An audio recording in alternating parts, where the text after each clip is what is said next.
You know, it's very important that you understand that the darkness that opposes you is a darkness that will tarnish the mind. It'll dampen the spirit. It'll cut the veins of your own soul. Because it's a spiritual war. A war against the greatest nemesis the world has ever faced. I'm talking about Satan, the devil, Lucifer. He's out there.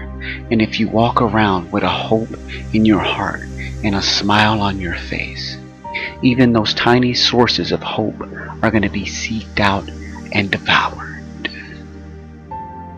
Because Lucifer truly is an insensitive, offensive, distorted, perverted beast, and he's looking out for who he may devour right now.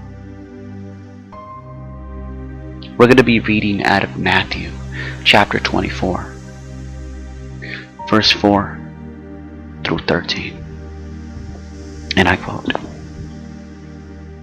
"Take heed that no one deceives you, for many will come in my name, saying that I am the Christ, and will deceive many.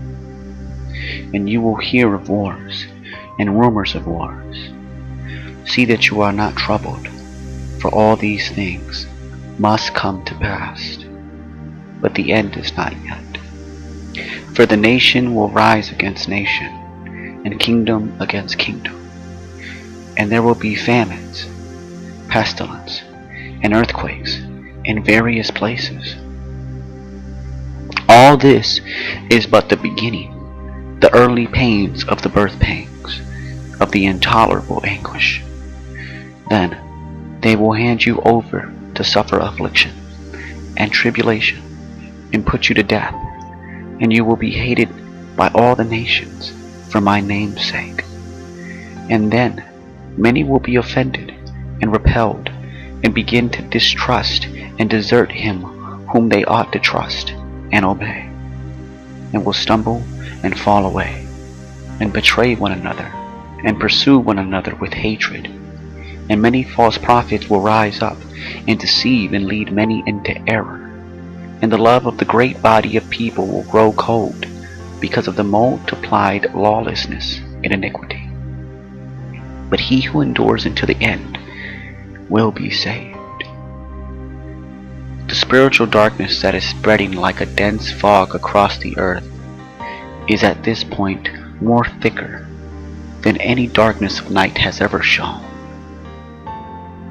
And it's in this precise moment in time that our light should be shining before man, shining brighter than 1,000 torches.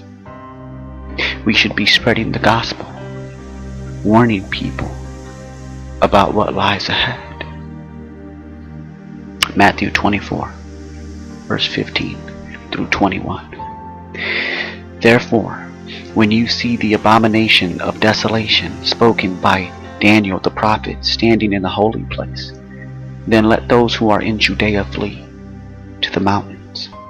Let him who is on the housetop not come down to take anything out of the house, and let him who is in the field not go back to get his clothes. But woe to those who are pregnant and to those who are nursing babies in those days. And pray that your flight may not be in winter or on the Sabbath. For then there will be a great tribulation, such has not been since the beginning of the world until this time, no, nor ever shall be." Shalom.